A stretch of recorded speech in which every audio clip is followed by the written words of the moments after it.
we only found out after we decided to call ourselves the Strokes. We found out, like, we kept on getting these like Billy Squire comments and like stroke me comments, and I only found out that was a song until like after like we officially became a band, and I was a little bit disappointed.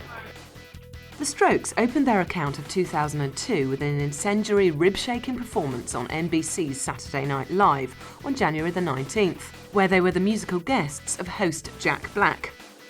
They followed this up with a supercharged 30-minute live show on MTV2 on Saturday, February the 2nd.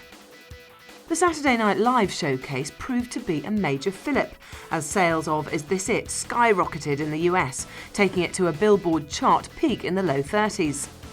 The guys were now staples of Rock Airplay Top 10, thanks to playlisting at stations such as K-Rock in LA and WBCN in Boston. Positive listener feedback and the realisation by programmers that they were selling out 3,800-seater gigs in their regions without any major airplay. Last Night turned received wisdom at modern rock radio on its head. Where previously programmers refused to sandwich the Strokes in between lashings of new metal, they were now embracing the Strokes as if they were the second coming.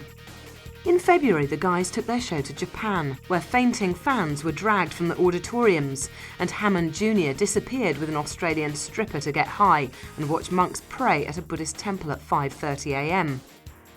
The pressure of touring crept in, and there was even talk of splitting up. Tensions were high, nerves were frazzled, and petty ephemera became distorted out of all proportion. Thankfully, the guys realised they had something far too special to throw away during one of their uncompromising band meetings. These summits were now resembling therapy sessions, with Valenci holding court as psychologist. Then came a flurry of validation in the form of awards for their gargantuan achievements during the preceding 12 months. They carted off trophies for Best Album, Best Band and Best New Band at the NME Carling Awards, and then took home an award for Best International Newcomer at the Brit Awards. The day after the Brit Awards ceremony, in which they performed Last Night to 10 million TV viewers, sales of Is This It rocketed by an astonishing 158%.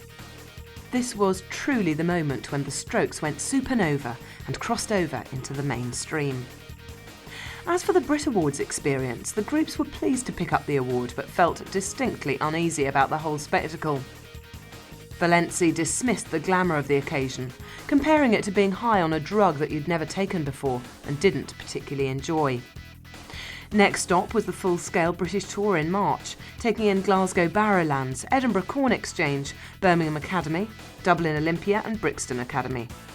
The set was supplemented by two new tunes, namely Meet Me in the Bathroom, based on a thrilling jazz chord chart in Mickey Baker's guitar instruction book, and The Newie, which was another anthemic rush.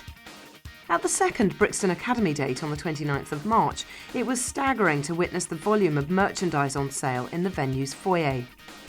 Hardly a year ago, the band were making their London debuts in the back room of a dingy Camden pub. But now they were flogging Strokes cigarette lighters and Strokes combined keyring cum bottle openers, perfect for bringing some surly Lower East Side attitude to your nightly Old Peculiar.